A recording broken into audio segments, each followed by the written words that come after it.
If I was born without the difference, I don't think I would appreciate the things I appreciate now.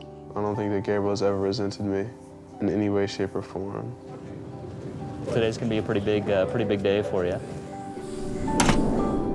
A lot of people with disabilities have actually contacted me and told me that I've changed things for them or I've given them confidence. I want to keep reaching people and I want to keep inspiring. I never thought I'd say that. Want a bite? We were given the option to terminate the pregnancy, but it was never even a consideration of ours. We want a family. We want to have a baby. I don't let my disability stand in my way. Let's do this! I'm just like the other kids. I'm just like them.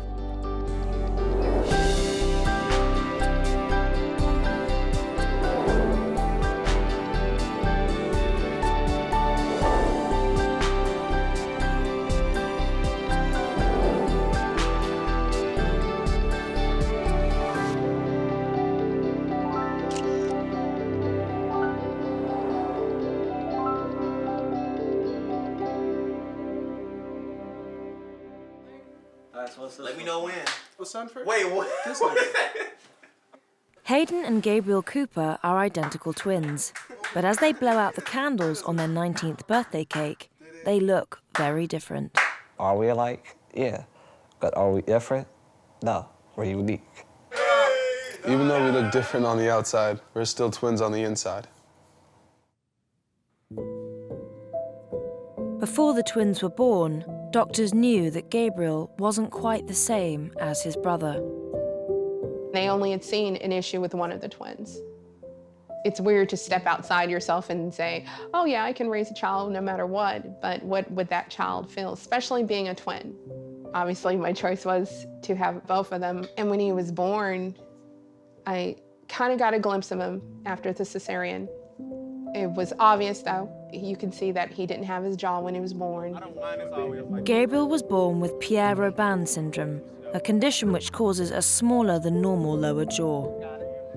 The twins grew up together happily, but when they started mixing with more people in the outside world, Gabriel's difference became more of an issue, especially at school.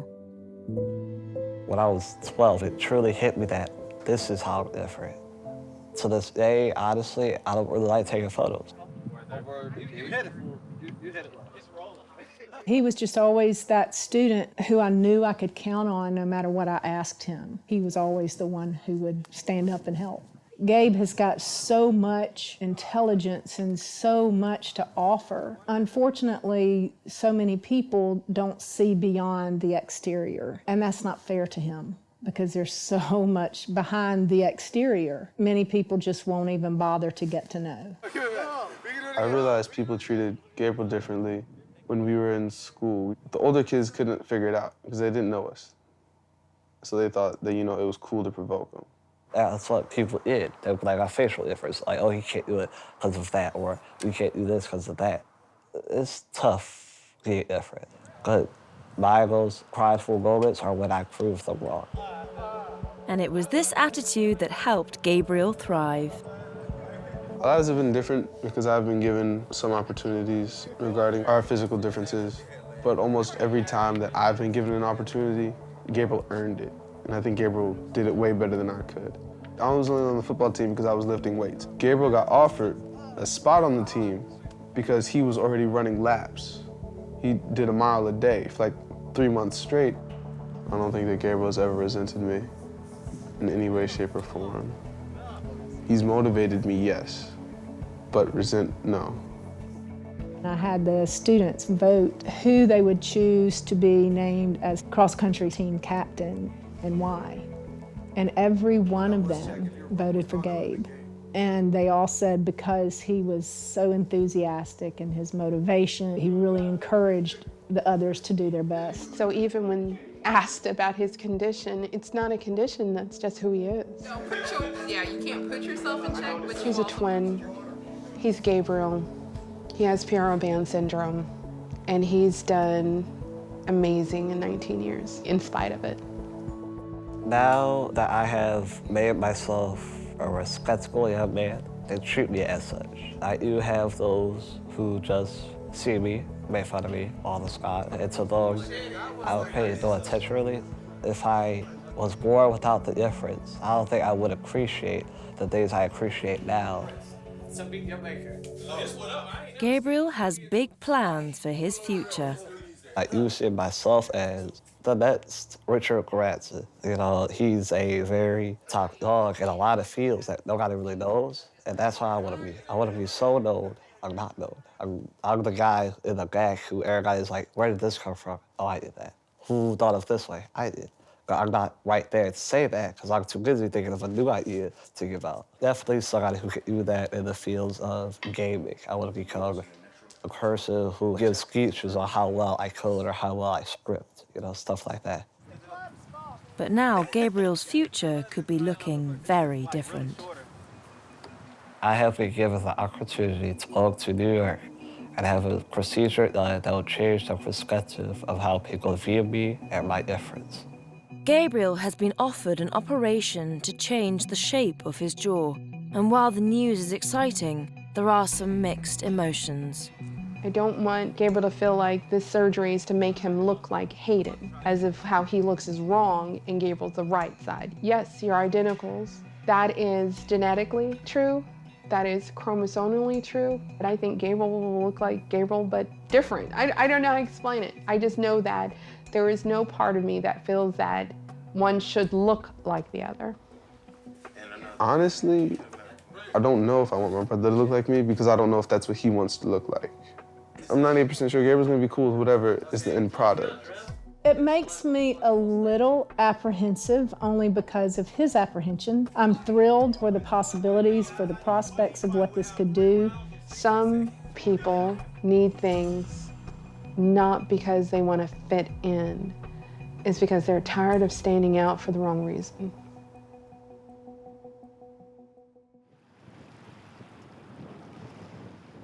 Gabriel's jaw surgery has been made possible by the Little Babyface Foundation, a charitable organization based in New York. It's the day of the operation, and Gabriel and Ramona have made the long journey from Alabama to Manhattan. How are you doing this morning? You look good. You all set for today? Yeah. Well, today's gonna be a pretty big day for you. The surgery won't change who I am or what I am. It will only change what people perceive of me. It's like some gas to keep you asleep, or? I am happy, but I'm also afraid.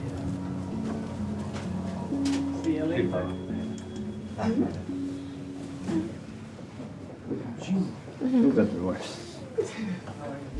All right, surgical timeout. Gabrielle Cooper, date of birth 03/18/1997. He's got bilateral craniofacial microsomia. Today he's getting bilateral mandibular osteotomy. Our plan is to make little bone cuts on either side of the mandible and then attach the little device here. Once we do that, we'll stop the operation today and close things up. And then over the coming 30 days, we'll turn that little device 1 millimeter a day. The device will open and lengthen the mandible so that his lower jaw matches the upper jaw. Procedure will probably take about 2 hours, maybe 3 hours total with the anesthesia. And then he'll stay overnight and most likely be able to go home tomorrow. We've done a lot of preoperative planning on the computer, surgical simulation. So we've actually done Gabriel's operation on the computer before we've actually done his operation here in person. We're all prepared. We're all set for today.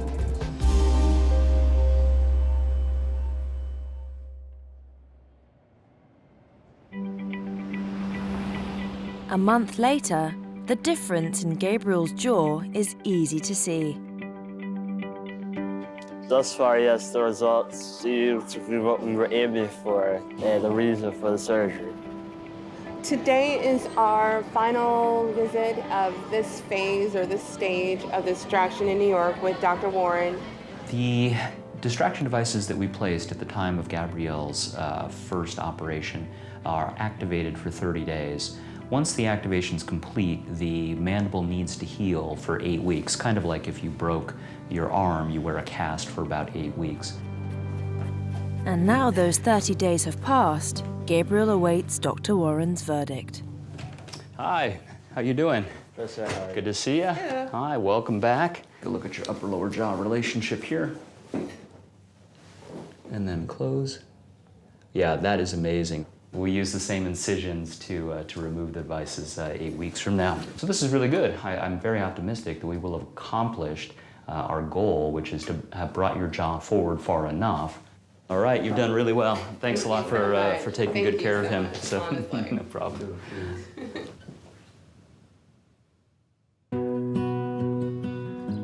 I used to speaking differently it's a change. Seeing myself in the mirror, it's not like a new hair color, it's not like I'm putting on piercings in my ear, it's more of a realization that I'm now this way. He's actually honestly more outgoing. He's having conversations with people that he normally would have just said hi and bye, avoided. I've noticed that some of his mannerisms he's dropped. Usually he's out in public. He has a tendency of, sitting like this. Like he's just out there. He's embracing the change really well. Do you feel like you look more like Hayden now? I feel like Hayden looks more like me.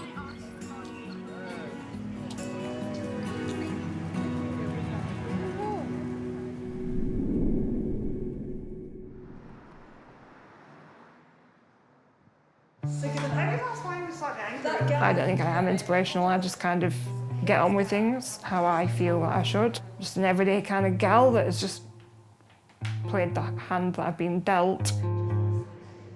Tess is a fun person. She's easy to be around, she's funny, she's annoying, she's a princess. Without her, everyone's life would be crap.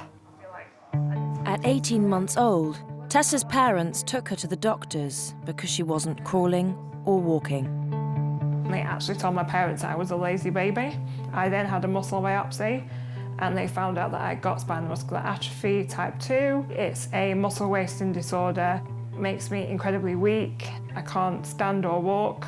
And ever since then, I've been in an electric wheelchair. Although she's fiercely independent, Tess has help every day with certain tasks from her personal assistants. I pretty much rely on my team of PAs for all my personal health care, hygiene care. I depend on them for everything. I don't see that it really does impact me, if that makes sense. I just kind of get on with things, but in a different way to what everybody else would, I suppose. It's a bit different, but yeah. When she was in school, Tess had wanted to pursue a career in fashion. My hand decided to give up on me during my GCSEs. Drawing was out the window. So then, if I couldn't draw and make and design the clothes myself, I decided that I could creatively direct and be involved in that way. I threw myself into it, making contacts with photographers, models, makeup artists. Did that for a good number of years and then decided it was actually turning into more of an expensive hobby rather than a career. That was when Tess found a new outlet for her passion. All through this time, I'd been following lots of bloggers on Instagram, lots of social influencers, beauty influencers. I decided that, you know what, I actually kind of think that's really cool. One day, I deleted all the pictures of burgers, pictures of my dog, pictures of my family off my Instagram and turned it into something that would be a little more interesting to people that are interested in fashion or makeup. And I've slowly grown from there. I'm still trying to get into the whole YouTube world. Hi everyone, so this is my first ever YouTube video. I said I was never ever going to do one of these because, to be honest, I was a little bit scared too. That feels so weird. That is a bad start. All right, wait, let me start that again. When Tess started blogging, we didn't really think it was going to get anywhere. And then she's got more into it, put more time in, and was dedicated to it, and then bam. Tess now has over 100,000 followers on Instagram, and she's been impressing people with her makeup skills. My unique selling point is centred around my disability and the fact that it is quite unusual to see somebody with a disability dressed how I do and with makeup. I would let Tess do my makeup every single hour of the day. She does my eyes. I always ask her how to do my eyes. I message her when I'm going out and say, please give me some inspiration. She's my go-to. She's all my friends' go-to. I do my own eyebrows, my own eyes, my own lips. My PAs do help with my skin, so when I employed them, they had to be aware that they were going to learn to be makeup artists in their spare time. It does take quite a while to do. It's a lengthy process. As Tess prepares for today's YouTube video shoot, her hairdresser Daniel has come round to help put the final touches to her look. Tess, today we're doing sort of like a soft beachy wave. I've followed Tess from the beginning when she had maybe about 10,000 followers, so it's been really fun because I've seen her grow. I love Tessa's look. She changes it up all the time. That's what I love about it. It's so creative. I am very proud of her and honoured to be one of her friends and not just a hairdresser. And the more followers Tess gets, the more comments she gets. I receive an overwhelming amount of support and love and really nice, confidence-boosting comments. However, I do get some quite funny negative ones. I've been asked if I was pregnant, I've been called a doll, been called a dwarf. We've had some crackers. I don't generally hide away from trolls. I like that word, troll. The way I see it is people need schooling. They need to realise that they cannot go around saying this stuff to people and getting away scot-free. They've got to be held accountable for their actions. And I'm just the kind of girl that will go around and do that for them. The makeup that I've put on today only took me about half an hour, 45 minutes. However, if I'm going all extravagant and putting false lashes on and crazy cut crease eye makeup, it can probably take me like 2 hours. I just can't reach far enough to get the extremities of my face. With her fearless online presence and growing fan base, Tess has been able to use the power of her social network in another way. The bionic arm isn't something that was actually readily available on the NHS, so I had to fundraise for that. And I did that through crowdfunding, just through my own network, but I actually set myself a target of a few weeks, maybe in a few months. However, within 5 days of putting it on my Facebook page, my amazing support network around me actually raised double the amount that I needed. It still makes me a little bit emotional to think about it now, but just came together and gave me the money. There we go.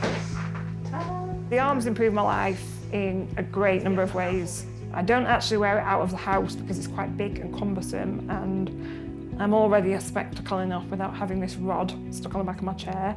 Like, I'm sat now and I can't actually move my arms higher than probably an inch off my lap.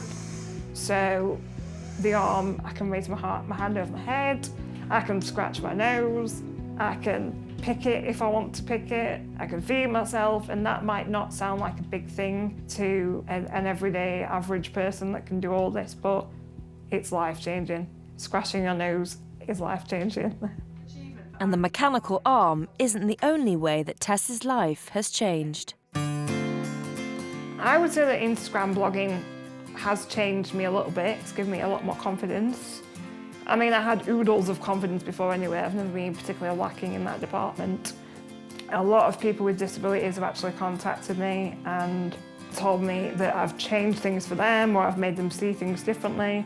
I've given them confidence. I usually hate the word inspirational. However, I'm slowly accepting that to some people, actually, I probably am a little bit inspirational. I would like to see Tess achieve world domination, either a business to do with makeup or, you know, a clothing line, you know, something that she's really passionate about. I seem to have gained a bit of momentum in what I'm doing. I feel like I've pushed myself further than I ever thought I was going to get. I'm actually wearing one right now. In terms of my own boundaries and my own confidences, I've pretty much smashed those boundaries and barriers. I want to keep reaching people and I want to keep inspiring. I never thought I'd say that.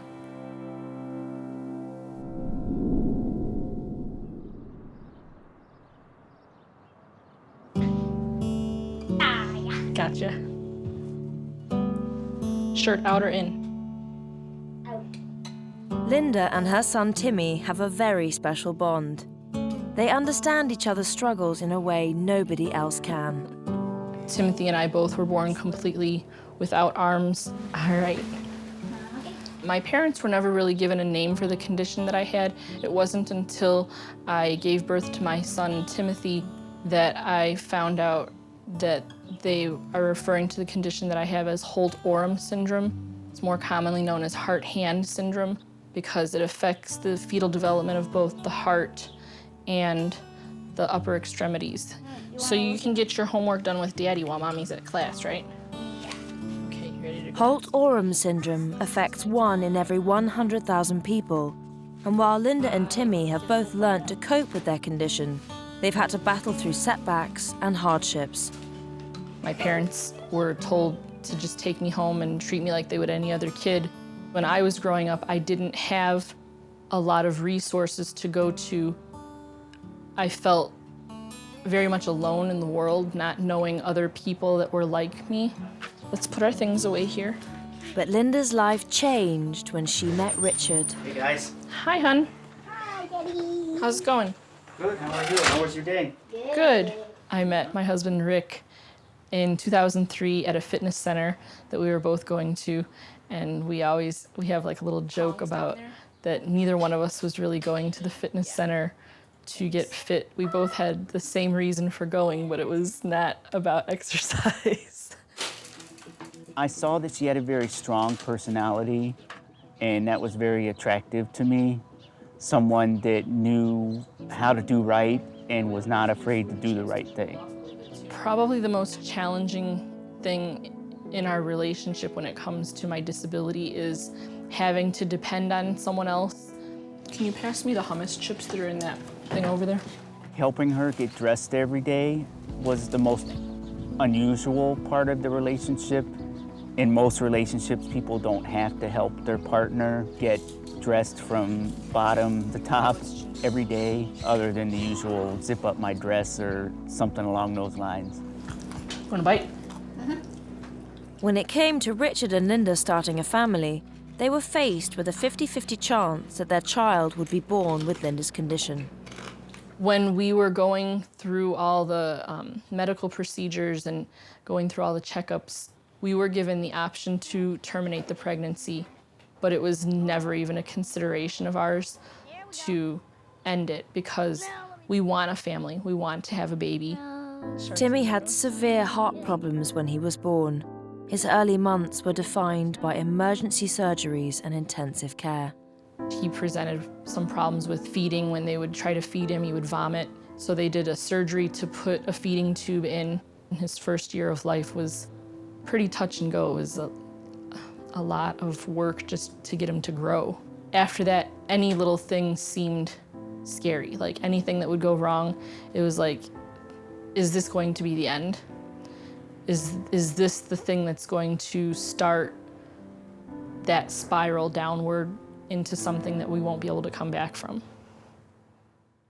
You ready? Almost. Yep, I'm ready. Let's do this.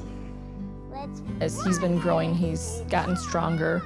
He's only had one major surgery since his first surgery. He's almost as tall as I am, which is exciting. He loves to run around and be active, and he plays music and sings, and he's just kind of a regular kid. You wouldn't know without really paying close attention to him that he's that much different than any other kid. Come on! Or not, come on. I don't let my disability stand in my way of anything like playing, yeah! Tossing an airplane, tossing a football, hitting a baseball, anything like that. Yes, okay. Oh. Timmy confidently throws himself into everything he does, whether that's playing at home. Let's move. Let's move out. Or studying at school. See you after school. All right. I'm just like the other kids. I'm just like them. And I'll be just like them every time of my life. Timmy's personality is such that he gets along with all of his classmates.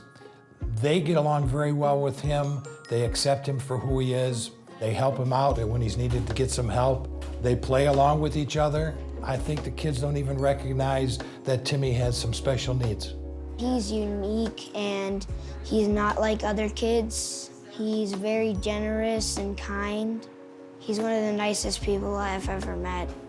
And while Timmy is having fun with his classmates, Linda is going back to school too. I've been starting up taking business classes in business management with the hope of starting a nonprofit organization to help families of children that are like myself and my son. So I feel like I need to create some kind of community where families can go to realize that life is not going to be scary or the challenges aren't going to be insurmountable.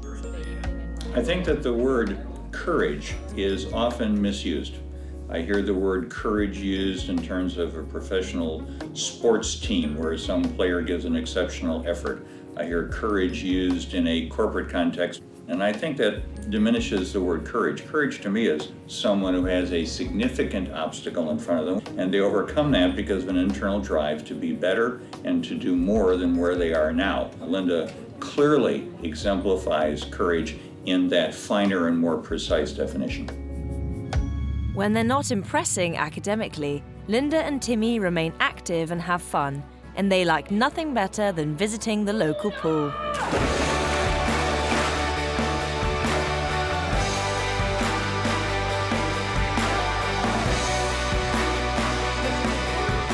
I keep afloat by using my butt a little bit, and buoyancy. I'm not very plump and I'm not very skinny, so I'm medium. When I do that, that helps me keep my balance. And I go under on my back or on my front. Everywhere they go, Linda and Timmy's special relationship and positivity inspire the people they meet. So I hope that she is an inspiration. I certainly could not do what I've observed her doing in class. He's an inspiration to me. I try to be like him. I try to act kind to others and good to others like he does. I'm very proud of Timmy. He always tries, and he, for the most part, is successful with the things he does. If you ignore the handicap, he's no different than any other 9-year-old boy. Peace out.